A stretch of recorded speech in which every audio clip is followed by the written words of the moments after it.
Now we have to start second part of the construction number 2.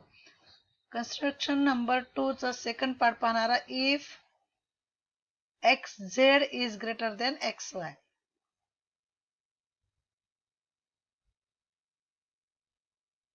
Problem is construct triangle xyz in which yz is equals to 7 centimeter. Base is yz. Yz is equals to 7 centimeter and angle y is equals to 40 degree and difference between these two sides xz minus xy is equals to 2 centimeter. इथे पहा इथे xz is greater than xy. xz he side काय आहे xy पेक्षा greater आहे आणि या दोघांचा डिफरन्स 2 सेंटीमीटर दिलेला आहे. तर construct the triangle. First we have to draw base yz having 7 centimeter. Point y, then distance yz is equals to 7 centimeter. पहा हा yz 7 सेंटीमीटरचा आपण ड्रॉ केलेला आहे. त्याच्यानंतर अँगल दिलेला आहे angle y is equals to 40 degree. आता आपल्याला काय करायचं आहे अँगल y घ्यायचा आहे. अँगल y 40 डिग्रीचा घ्यायचा आहे आपल्याला.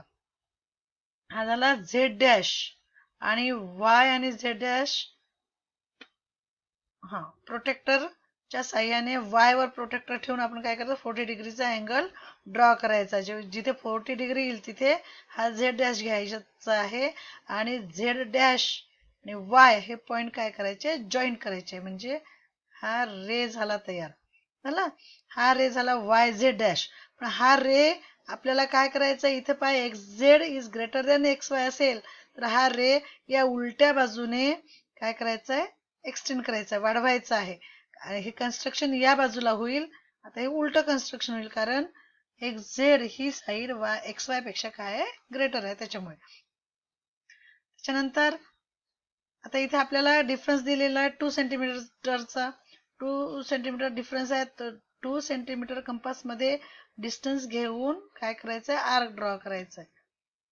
हा आर्क ड्रॉ केला आपण y पासून तर या y z डॅश या रेला हा आर्क कुठे इंटरसेक्ट होतोय या पॉइंटला इंटरसेक्ट होतोय. त्या पॉइंटला आपण नाव द्यायचं आहे. हा झाला पॉइंट बी. त्याचप्रमाणे ते जे 2 सेंटीमीटर डिस्टन्स आहे त्या या रेच्या अपोजिट रेला इकडे वायच्या या बाजूला सुद्धा तेवढंच डिस्टन्स घ्यायचा आहे. तेवढा आर्क ड्रॉ केलेला आहे आपण तो सुद्धा पॉइंट घ्यायचा आहे. तो पॉइंट घेणार आपण पॉइंट सपोज ए. हा झाला पॉइंट ए. हा झाला पॉइंट बी. आता आपल्याला काय करायचंय पॉइंट ए आणि पॉइंट झेड हे जॉईन करायचे. पॉइंट ए आणि पॉइंट झेड आपण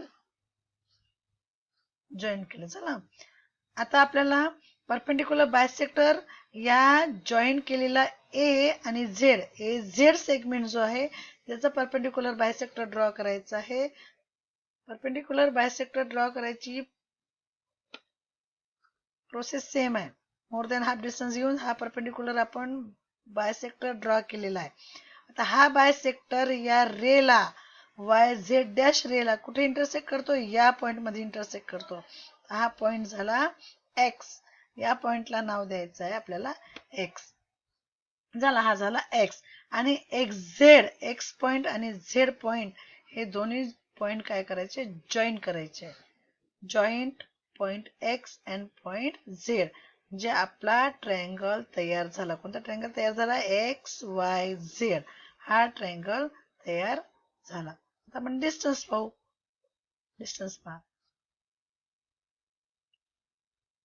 डिस्टन्स वाय ए डिस्टन्स किती होतं 2 सेंटीमीटरचा आर्क ड्रॉ केला होता त्याच्यामुळे हे वाय ए डिस्टन्स किती झालं 2 सेंटीमीटर. त्याच्यानंतर वाय एक्स डिस्टन्स पाहणार आपण. वाय एक्स डिस्टन्स किती आहे वाय एक्स डिस्टन्स येईल आपलं 3.06. वाय एक्स डिस्टन्स झालं 3.06. त्याच्यानंतर एक्झॅक्ट डिस्टन्स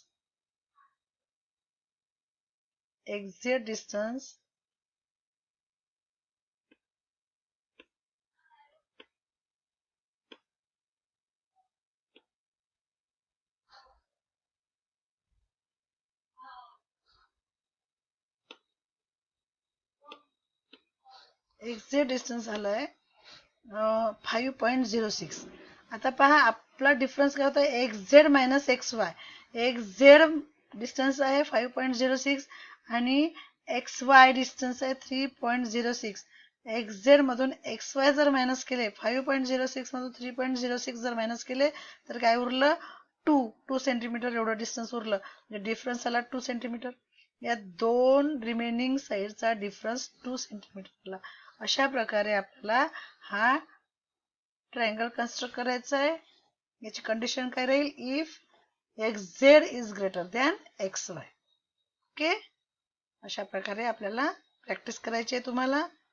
ते आपलं चॅप्टर संपलेलं आहे. सगळे कन्स्ट्रक्शन घेतलेले आहे, फक्त आता तुम्हाला प्रॅक्टिस करण्याची गरज आहे. तर तुम्ही प्रॅक्टिस करायची.